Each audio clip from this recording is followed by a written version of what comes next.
Welcome back. Our series is already progressing quite nicely, and by now we have already implemented a variety of sorting algorithms. So let's step back for a moment and focus on the way that we visualize and animate these algorithms. So far, we have been using Matplotlib to create our visualizations. Now, in the next couple of videos, we will work on making our animations a little smoother and more professional looking. To do this, we will leave Matplotlib behind us and learn about a library called Pygame. We'll create a new script called animate.py, and in there, we will write all the necessary code to visualize our sorting algorithms in the same way they have been visualized in the intro sections of the videos. Okay, the first thing we'll have to do is we'll have to import Pygame. So we'll just type import Pygame. Once we've done that, we have to initialize Pygame, and we can do this by typing pygame.init and then a pair of parentheses. Now, if we run this, nothing really happens just yet other than Pygame saying hello from the Pygame community.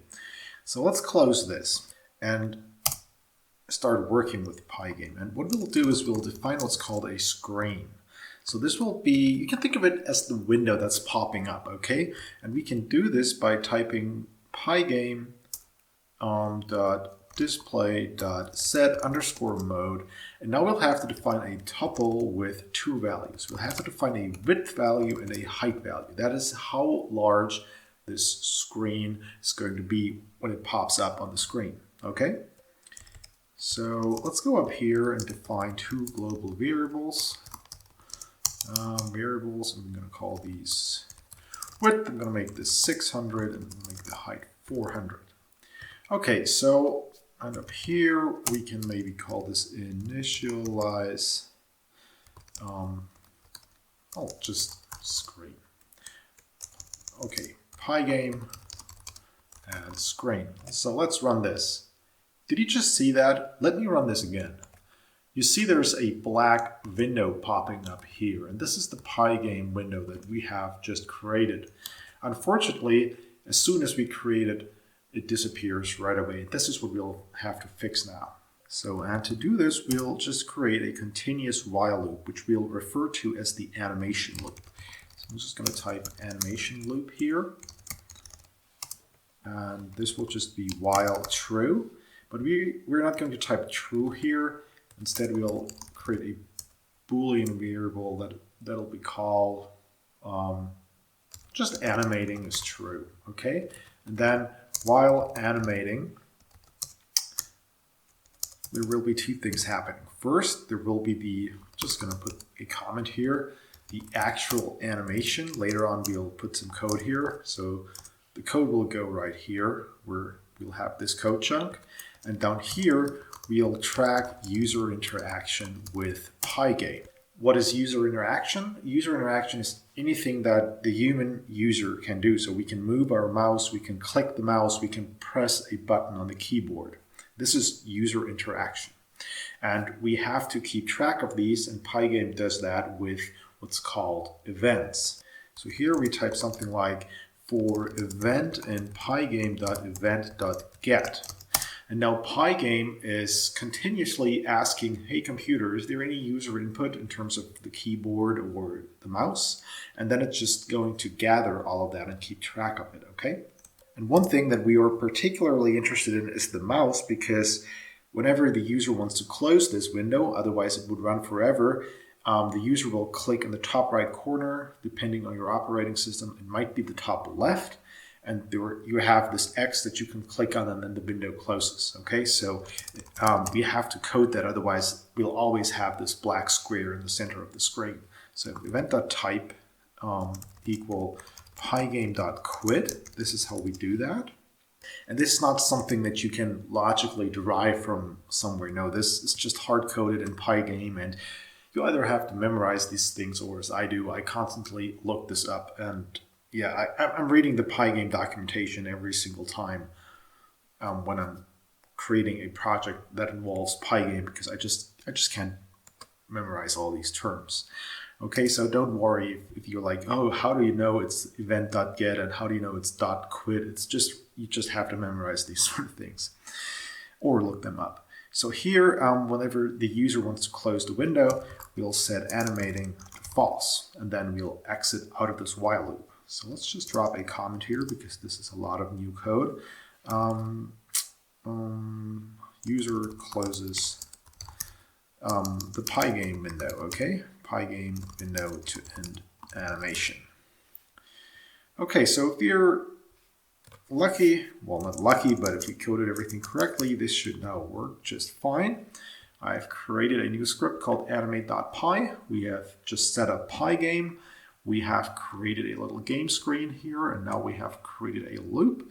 And if everything works, we can now see the window. Unfortunately, the window just closed there, so there is a little error somewhere in here.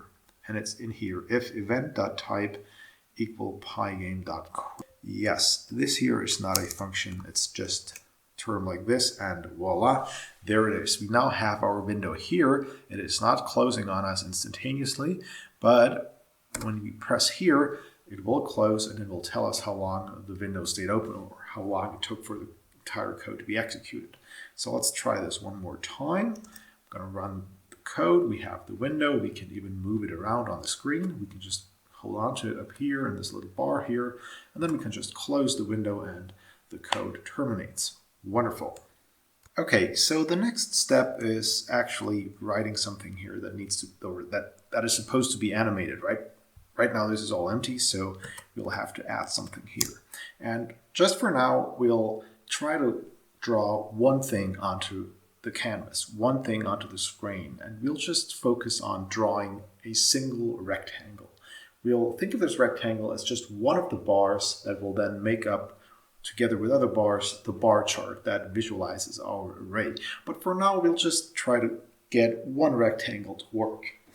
Now, to draw a rectangle onto the screen, Pygame needs certain variables or certain pieces of information. The first thing is the x location, the horizontal location of this rectangle. So we'll just set this to 200, and then we'll have a vertical location. This is 100. The origin in Pygame is located in the top left corner of the window of the screen that appears when we execute this code. So we'll move 200 to the right and then 100 towards the bottom.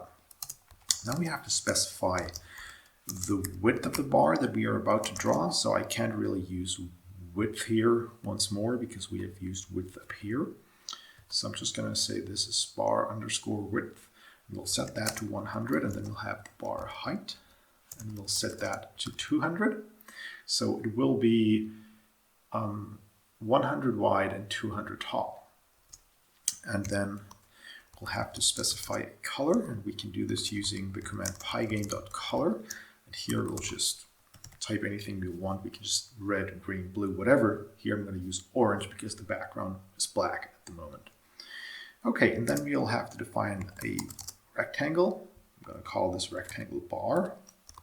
Use pygame.rect. And now we'll just have to paste in all of these things that we've created before. So we use the x location, the y location, the bar width, and the bar height. And now we have to draw this by typing pygame.draw.rect. What is it that we are drawing? We are trying to draw our bar. Where are we going to draw it? We're going to draw it onto the screen, and we're going to be using the color that we just defined up here. And if you want to, we could move this down here. It doesn't really matter because, I mean, I used this command before I needed to define the color, so I think I'm going to put it up here and use this order here instead. One thing left to do, we'll have to update our screen. Why is that? You can think of this as just being the theory that doesn't actually update the screen, that doesn't actually draw onto the screen. So here we are just telling Pygame this is what we are about to draw, and now we are actually drawing it. And we do that using the command pygame.display.flip. And let's see what that looks like. And I think I messed something up in here. Yes, the order is wrong. We first have to specify the screen, I think then its color, and then the rectangle. And there we go. You can now see that we have our little window here, and here we now have our bar. The bar is located 200 to the right of the origin, 100 towards the bottom. So you can see that this distance to the right is longer than the distance that we are going down. And now the bar is 100 pixels wide and 200 pixels tall. And here we can see that the width is shorter than the length. And if we change these parameters, the bar will also change, hopefully. So let's change this to 50. And now we can see that the bar is a lot closer to the left-hand side of the screen. It's just 50 pixels away as opposed to 200, what it was before. So let's see what happens if we increase this to like 300. Now it has moved down all the way because we're going 300 pixels down. So let's also increase the width. Let's make this 400 and make this only 20 maybe. And now we have this horizontal, thin horizontal bar here. So you can see how we can play around with these parameters. And just for the fun of it, I'm going to change this to red. And now we have red bar here. So yeah, it's working. We can play around with these parameters, and we have now successfully implemented our very first bar. But for this to be a bar in our animation, I'm just going to make this 400 here. I'm just going to swap these around because we want our bars to be aligned vertically. I mean, we could also have them horizontally. Maybe I'll implement that at some point. But yeah, let's change this to 50 and 50. And yeah, there we now have our first bar. And now we have to have the other bars in here as well. So the next thing we'll do is we'll create an array. And otherwise, well, we couldn't draw bars based on an array without actually having an array. So the next thing we'll do here is we'll import the random module, and we'll specify another global variable, which will be the number of elements in our array. And let's just set this to 50. And now we're going to go down here into the animation loop, and we'll erase all of this here.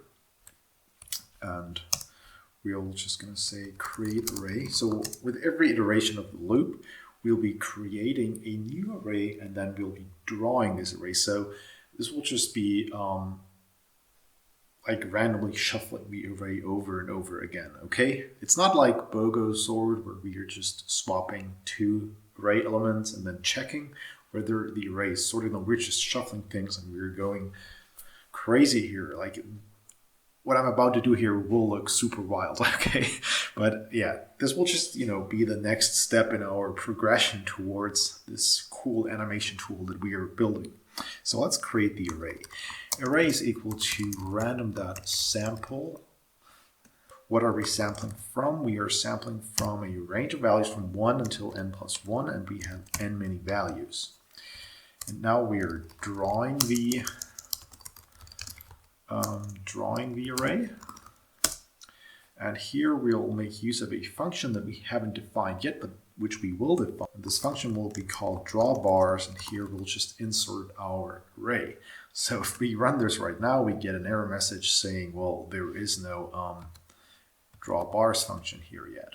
And this is what we'll be coding next. I'll be coding this up here, I think, before we're initializing Pygame and creating the screen. Initialize Pygame and create screen. So here we'll now define a function to draw a single bar. This function will be called drawBar. And then we'll have another function to visualize entire array using a bar chart. Visualize entire array. And this will then be called def. Well, not def, that's just, to create the function, we'll call this function drawBars with an S at the end. So this will be the plural form. All right. So the drawBar function will obviously include the array, then an index of which bar it is that we are going to be drawing with this call of the function. And then we'll have to have the screen in here and the color in which we would like this bar to appear on the screen. Next, we'll get n, which is the length of the array. We could use this global variable here, but later on we'll get rid of these global variables and wrap everything into a function, and then n might not be available within the scope of this function here. And just to be safe, I'm redefining it as a local variable here. Okay. Next, we'll have to observe how large the window is that we are working with, how large the screen is. And here is same logic. We could be using width and height, but just to be sure, I'm going to redefine these things within the local scope of this function here. Now, how can we observe how large the window is that we are drawing on? And we can do that using a built-in function in Pygame, which is called pygame.get_size. Actually, it's not Pygame, but it's within the screen object that we have created. So it's screen.get_size. And this returns a tuple, and we are unpacking this tuple right here. And it says that we now have a variable w, which is the width, and a variable h, which is the height of our window. Next, we are defining the width of the bar, and we are defining the height of the bar. Now, the width of the bar will just be the width of our window divided by the number of bars that we're going to draw. I'm going to be using this double division operator here to make this a rounded even, not even, but a rounded number, an integer value here, okay? And yeah, so every bar will have the same width. Then we'll use something similar for the height, but here we'll have to multiply the height of the array element by the size of the array element. Otherwise, all bars would have the same height, and this is not what we want to have. Okay, so we want these bars obviously to be of different height.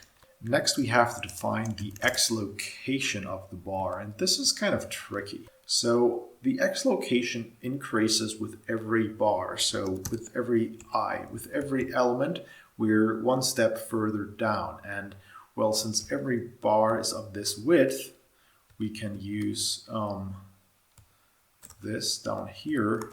We could also just say bar width if you wanted to, and multiply that with n. Not with n, with I, and this then tells us where on the horizontal dimension this bar will be located. Now with y, it's even weirder because remember how the origin is in the top left of the diagram and bars extend downwards in Pygame. But in the image that we're going to create, the bars are extending upwards from the bottom of the screen, right?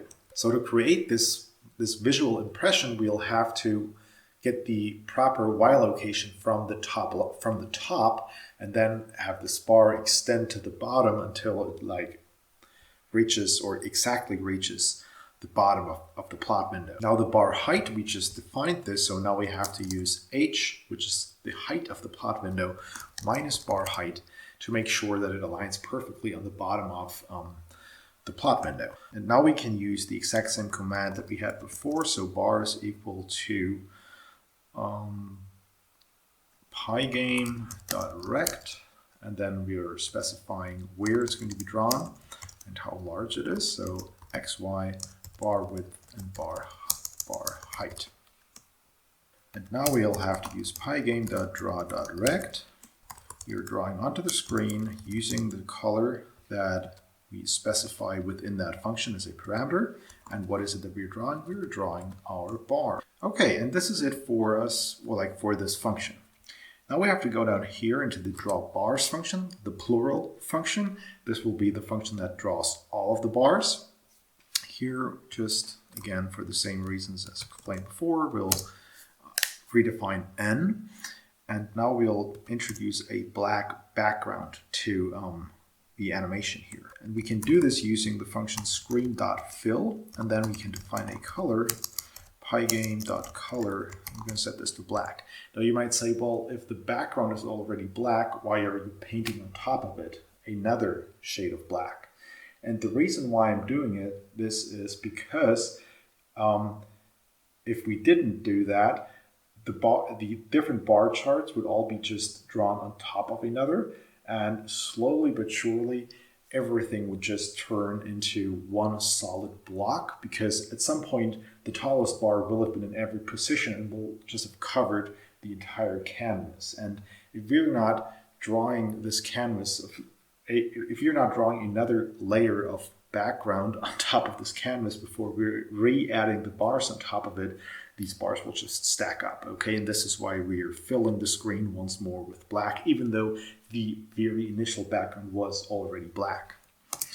Okay, and then we can use our function that we just defined before. So for I in range n, we can then use the function draw bar. So now we have to specify the array, then I, that's our iterator variable here. Then we will use our screen.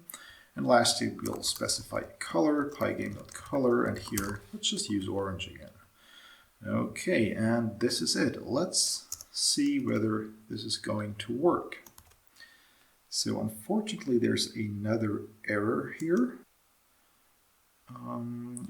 Draw bars is missing a couple of arguments. It's just missing the screen. So we're up here. We'll have to use the array of the screen. And if we do this now, there we have it. Now this is what I said was going to look so wild. I mean, we're just drawing random bar charts on this tiny little window here at an insane level of speed. It's just super crazy and it's kind of hard to watch. So let's close this.